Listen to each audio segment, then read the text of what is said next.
We moved here in 1990. It was completely dilapidated, an old dairy farm. The house was in rack and ruin, hadn't been touched for years, and they came to visit it, and obviously the big ideas, they thought, yeah, we can do this. I'm quite proud of them really. My mum was 52 at the time, which it's not exactly young in your life to be starting a business like this. When we moved here, we lived in second-hand caravans. We lived in caravans for 4 years while we landscaped and brought down the old ship on from the farm, and everywhere was just quagmire, marshy lands and around the natural pond that was here.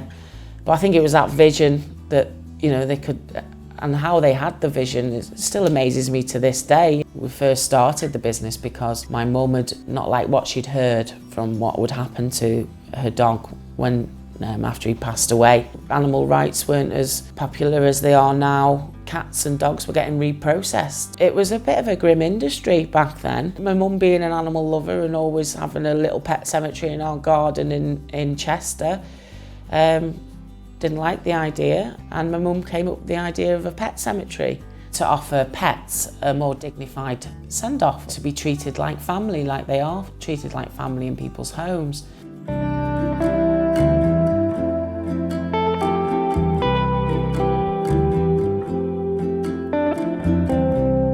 Fundamentally, we were established to offer something that wasn't there. People just didn't realise or didn't think about what happens to the pets after they've died. We were very, very grateful for any customers that came in, because of course they had so much faith in us. Like when we had our first burial, Rani, and I still remember that, because we'd just landscaped, there was no grass anywhere or anything like that, and Mr. and Mrs. Pope that brought Rani to us for our first burial, they buried him on faith that we and believed in our plans and things like that. So yeah, we'd had our first burial. That was a big sort of reality check that we were actually doing something that was going to be a pet cemetery.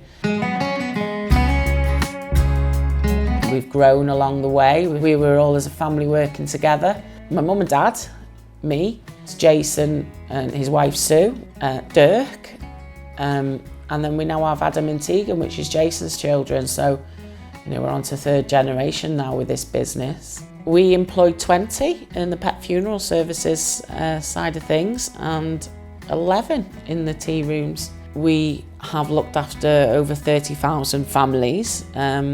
We have 400 graves and around 60 owners interred alongside their pets. Customers have always been very grateful for our service. We receive many thank you letters, and a few of them have been addressed to the pets, Buster and Bobby that we used to have here, like they were part of our family, part of our business.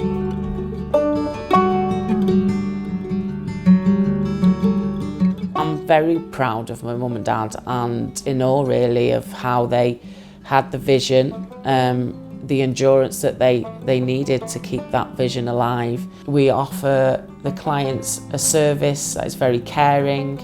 We are in tune with their feelings. We recognise that grief and that position that they're in.